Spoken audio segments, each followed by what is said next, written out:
आज है 13 फरवरी 2026 दिन शुक्रवार। Welcome back to clean news MP. चलिए देखते हैं मध्य प्रदेश की 25 फटाफट बड़ी खबरों को। इससे पहले आप न्यूज को कहां से देख रहे हैं हमें कमेंट में बताना बिल्कुल ना भूलें। साथ ही हमारे फेसबुक पेज को भी फॉलो करें। फेसबुक पेज का लिंक डिस्क्रिप्शन में दिया गया है। एमपी में विद्युत पेंशनर्स ने किया धरना प्रदर्शन, सीएम को सौंपा ज्ञापन। मध्य प्रदेश में विद्युत पेंशनर्स ने अपने अधिकारों की रक्षा के लिए धरना प्रदर्शन किया। झरना स्थित विद्युत केंद्र परिसर में आयोजित प्रदर्शन के दौरान मुख्यमंत्री के नाम ज्ञापन अधीक्षण अभियंता के माध्यम से सौंपा गया। पेंशनर्स ने मांग की है कि विद्युत पेंशन का भुगतान नियमित, सुनिश्चित और स्थायी रूप से हो, साथ ही महंगाई राहत केंद्र सरकार के समान दरों और समयावधि में मिले। उज्जैन में 2030 करोड़ का निवेश, ऑर्गेनिक प्लास्टिक बनाएगी दक्षिण कोरियाई कंपनी। मध्य प्रदेश के उज्जैन में अब ऑर्गेनिक प्लास्टिक का उत्पादन होगा। दक्षिण कोरिया की कंपनी ECDS 2030 करोड़ रुपए के निवेश के साथ भारत में अपनी पहली यूनिट स्थापित करने जा रही है। 14 साल की रिसर्च के बाद तैयार बायोमास पॉलीमर खेतों और जंगल के कचरे से बनेगा और पारंपरिक प्लास्टिक का पर्यावरण अनुकूल विकल्प साबित होगा। मध्य प्रदेश में वंदे मातरम अब हर कार्यक्रम में अनिवार्य, सभी छंदों के साथ होगा गायन। मध्य प्रदेश में अब सभी छंदों के साथ वंदे मातरम का गायन अनिवार्य कर दिया गया। मुख्यमंत्री डॉक्टर मोहन यादव ने केंद्र सरकार के इस फैसले को ऐतिहासिक बताते हुए कहा कि स्वतंत्रता संग्राम में प्रेरणा देने वाले इस गीत का सम्मान हर मंच पर होना चाहिए। उन्होंने निर्देश दिए कि स्कूली, सरकारी समारोह और अन्य संस्थानों में इसे तुरंत लागू कर दिया जाए। सीएम ने इसे अमर शहीदों को श्रद्धांजलि और युवाओं में राष्ट्रभक्ति की भावना मजबूत करने का माध्यम बताया। कॉलेजेस में अब काउंसलर हेल्पलाइन अनिवार्य, मानसिक स्वास्थ्य पर उच्च शिक्षा विभाग का बड़ा फैसला। प्रदेश में विद्यार्थियों के मानसिक स्वास्थ्य को लेकर उच्च शिक्षा विभाग ने अहम कदम उठाया। नए दिशा निर्देशों के तहत अब सभी शासकीय और निजी कॉलेजेस व विश्वविद्यालयों में प्रोफेशनल काउंसलर की नियुक्ति अनिवार्य होगी। हर संस्थान में मानसिक स्वास्थ्य हेल्पलाइन नंबर प्रमुख रूप से प्रदर्शित करना होगा। साथ ही छात्रों की सहायता के लिए विशेष मानसिक स्वास्थ्य सेल भी बनाई गई। इस पहल का उद्देश्य विद्यार्थियों को तनाव, अवसाद और अन्य समस्याओं से उबारना और उन्हें सुरक्षित व सहयोगी शैक्षणिक माहौल प्रदान करना है। एमपी में बिना परमिट बसेस पर सख्ती, 16 फरवरी से विशेष चेकिंग अभियान। मध्य प्रदेश में बिना परमिट और निर्धारित रूट का उल्लंघन कर दौड़ रही बसेस पर अब सख्ती होगी। परिवहन विभाग 16 फरवरी से विशेष जांच अभियान शुरू करने जा रहा है। नए परिवहन आयुक्त उमेश जोगा के निर्देश पर इंदौर, भोपाल, ग्वालियर, जबलपुर जैसे बड़े शहरों में बढ़ती शिकायतों के आधार पर कार्रवाई की तैयारी है। जिन बसेस ने परमिट की शर्तें तोड़ी या वैधता खत्म होने के बाद नवीनीकरण नहीं कराया, उन्हें सूचीबद्ध किया गया है। जबलपुर में एंटीबायोटिक दुरुपयोग पर अलर्ट, छात्रों को दी गई अहम चेतावनी। जबलपुर में एंटीबायोटिक्स के बढ़ते दुरुपयोग को लेकर जागरूकता अभियान चलाया गया। पीएम श्री शासकीय महाकौशल कला और वाणिज्य स्वशासी महाविद्यालय में आयोजित कार्यक्रम में स्वास्थ्य विशेषज्ञों ने विद्यार्थियों को बिना डॉक्टर की सलाह दवा लेने के खतरों के बारे में बताया। विशेषज्ञों ने कहा कि अधूरा इलाज और OTC एंटीबायोटिक्स का गलत इस्तेमाल शरीर में दवा प्रतिरोधक क्षमता पैदा कर सकता है, जिससे भविष्य में गंभीर बीमारियों का इलाज मुश्किल हो जाता है। ग्वालियर IT पार्क को बजट से उम्मीद, टैक्स और इंडस्ट्रियल पैकेज पर चंबल की नजर। 18 फरवरी को पेश होने वाले मध्य प्रदेश के बजट पर ग्वालियर चंबल अंचल की खास नजर है। वित्तीय वर्ष 2026-27 के इस बजट से व्यापारी और उद्योग जगत को बड़ी उम्मीदें हैं। खासतौर पर ग्वालियर IT पार्क में कंपनीज के आगमन और इंडस्ट्रियल ग्रोथ के लिए विशेष पैकेज की मांग उठ रही है। Madhya Pradesh chamber of commerce and industry का मानना है कि टैक्स राहत, मंडी सुधार और निवेश प्रोत्साहन के क्षेत्र में औद्योगिक विकास को नई गति मिल सकती है। होली पर स्पेशल ट्रेन की सौगात, इंदौर सिकंदराबाद सीधी ट्रेन से दक्षिण भारत कनेक्शन होगा मजबूत। होली पर यात्रियों को बड़ी राहत मिली। रेलवे ने 3 जोड़ी नई स्पेशल ट्रेन चलाने का ऐलान किया, जो रतलाम, नागदा, उज्जैन और चंदेरिया समेत कई स्टेशन से होकर गुजरेंगी। इससे बाहर काम करने वाले लोगों को घर आने जाने में सुविधा मिलेगी। वहीं इंदौर खंडवा गेज कन्वर्जन को मंजूरी मिलने के बाद इंदौर से सिकंदराबाद तक सीधी ट्रेन की तैयारी शुरू हो गई है। इस परियोजना से दक्षिण भारत से सीधा रेल संपर्क मजबूत होगा। एमपी में यूजीसी के नए नियमों का विरोध, 7 दिन में वापसी नहीं तो आंदोलन।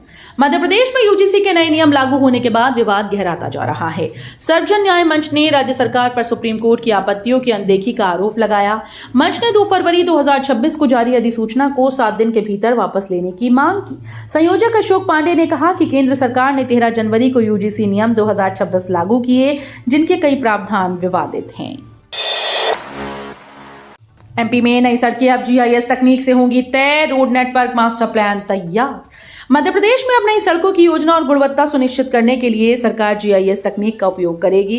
राज्य सरकार ने प्रोजेक्ट मैनेजमेंट सिस्टम 2.0 और रोड नेटवर्क मास्टर प्लान की शुरुआत की।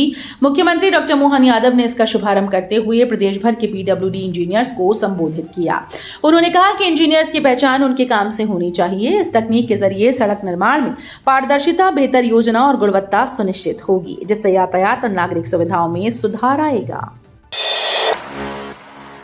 एमपी में बजट सत्र के बाद कलेक्टर, कमिश्नर बदले, अन्य अधिकारियों का भी पत्ता कटेगा। मध्य प्रदेश सरकार कुछ कलेक्टर्स और कमिश्नर्स के तबादलों की तैयारी में है। इसके पहले मतदाता सूची के विशेष गहन पुनरीक्षण का काम पूरा होना जरूरी था। ये काम 21 फरवरी को मतदाता सूची के अंतिम प्रकाशन के साथ पूरा हो जाएगा। विधानसभा का बजट सत्र 16 फरवरी से 6 मार्च तक है, इसलिए इस दौरान आमतौर पर तबादले नहीं किए जाते। अब बदलाव बजट सत्र के बाद होंगे। इसके साथ ही अन्य अधिकारियों का भी तबादला या पदस्थापना हो सकती है। एमपी में 24 घंटे खुलेंगे मॉल, रेस्टोरेंट और बिजनेस सेंटर।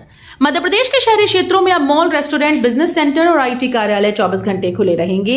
इसके लिए मध्य प्रदेश दुकान स्थापना अधिनियम 1958 में संशोधन किया जाएगा।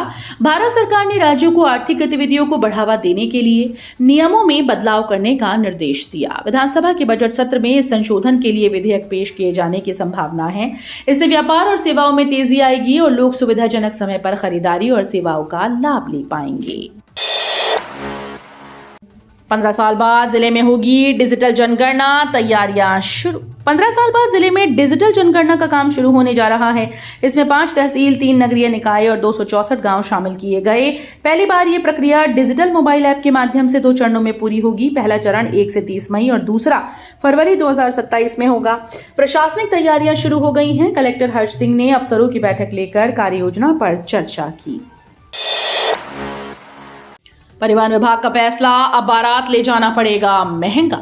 मध्य प्रदेश में अब शादी, बारात और धार्मिक टूर पर जाने वालों को ज्यादा खर्च उठाना पड़ेगा। परिवहन विभाग ने विशेष अवसरों पर चलने वाली बसेस के परमिट शुल्क को 12 रुपए प्रति सीट प्रतिदिन से बढ़ाकर 18 रुपए कर दिया।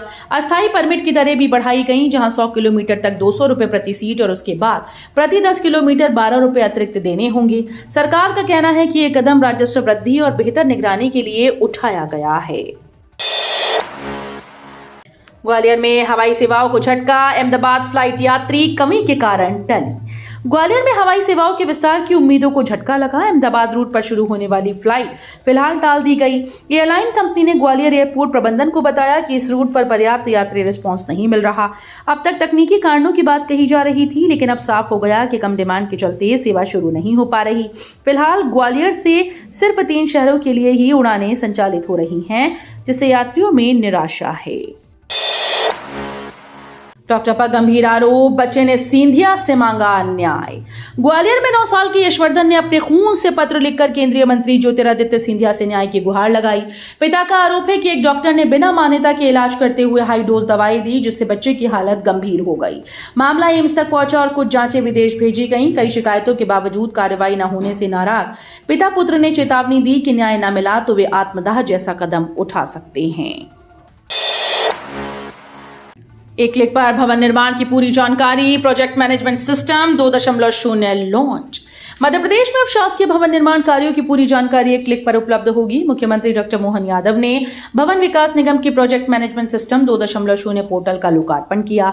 इस पोर्टल के जरिए किसी भी स्कूल, कॉलेज, स्वास्थ्य केंद्र, छात्रावास या सरकारी कार्यालय के निर्माण की स्वीकृति, तिथि, शुरुआत, तय समय सीमा और वर्तमान प्रगति की जानकारी ऑनलाइन देखी जा सकेगी। इससे पारदर्शिता बढ़ेगी और इंजीनियर्स की जिम्मेदारी तय होगी। पान मसाला विवाद में शाहरुख, अजय, अक्षय और टाइगर को नोटिस। मध्य प्रदेश के गुना में पान मसाला विज्ञापन को लेकर बड़ा विवाद सामने आया। एक उपभोक्ता ने बॉलीवुड अभिनेता शाहरुख खान, अजय देवगन, अक्षय कुमार और टाइगर श्रॉफ समेत एक नामी पान मसाला कंपनी के मालिक के खिलाफ राज्य उपभोक्ता फोरम में परिवाद दायर किया। शिकायतकर्ता का आरोप है कि उत्पाद में केसर होने का दावा किया गया, लेकिन स्वाद में केसर नहीं मिला। 10 रुपए के पाउच को लेकर उठे इस मामले ने अब कानूनी रूप ले लिया है।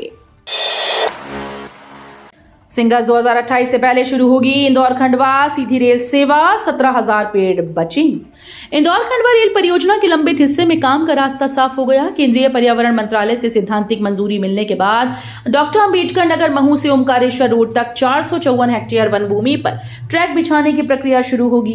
65 किलोमीटर के इस हिस्से में करीब 1,52,000 पेड़ चिन्हित हैं। रेलवे ने 18 सुरंगों के निर्माण के जरिए लगभग 17,000 पेड़ों को बचाने की योजना बनाई। एमपी में बीएसएनएल का नो नेटवर्क जोन, 56% गांव में नहीं पहुंची सेवाएं। मध्य प्रदेश में सरकारी टेलीकॉम कंपनी बीएसएनएल के नेटवर्क का हाल चिंताजनक है। संसद में पेश आंकड़ों के अनुसार प्रदेश के 54,903 गांव में से केवल 24,394 गांव में ही बीएसएनएल की सेवाएं उपलब्ध हैं, यानी करीब 56% गांव में बीएसएनएल का नेटवर्क नहीं है। वहीं प्राइवेट टेलीकॉम कंपनी तेजी से 5G सेवाएं पहुंचा रही हैं। इंदौर के महू स्टेशन को मिली 4 एकड़ जमीन, विस्तार की राह हुई साफ। मध्य प्रदेश की आर्थिक राजधानी इंदौर के महू रेलवे स्टेशन को अब और बड़ा बनाने का रास्ता साफ हो गया है। रेलवे और जिला प्रशासन ने 2 दिन के अभियान में महू में 4 एकड़ जमीन पर मौजूद अतिक्रमण हटाकर जमीन खाली करा दी। कच्चे पक्के मकानों को तोड़कर जेसीबी की मदद से निर्माण ध्वस्त किया गया। हल्के विरोध और कहासुनी के बावजूद कार्यवाही सफल रही। ये जमीन महू स्टेशन के विस्तार और महू खंडवा नई रेल लाइन परियोजना के लिए बेहद अहम मानी जा रही है। पीसीसी चीफ ने सीएम को पत्र लिखा, बजट सत्र से पहले 3 मंत्रियों को बर्खास्त करने की मांग। मध्य प्रदेश में बजट सत्र से पहले सियासी हलचल तेज हो गई। प्रदेश कांग्रेस कमेटी के चीफ जीतू पटवारी ने मुख्यमंत्री डॉक्टर मोहन यादव को पत्र लिखकर 3 मंत्रियों को मंत्रिमंडल से हटाने की मांग की। पत्र में उन्होंने सरकार की नैतिकता और जवाबदेही पर सवाल उठाए। पीसीसी चीफ ने कहा कि राज्यपाल के अभिभाषण से पहले ये कार्रवाई जरूरी है ताकि लोकतांत्रिक मूल्यों और नैतिकता की रक्षा हो और सरकार की कार्यप्रणाली पर उठ रहे सवालों का समाधान किया जा सके।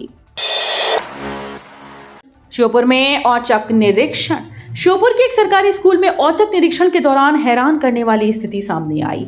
एसडीएम अभिषेक मिश्रा जब स्कूल पहुंचे तो उन्होंने बच्चों से पढ़ाई से जुड़े सवाल पूछे, लेकिन कई छात्र साधारण हिंदी भी नहीं लिख पाए। शिक्षण कार्य में लापरवाही देख एसडीएम ने मौके पर ही शिक्षक को फटकार लगाई।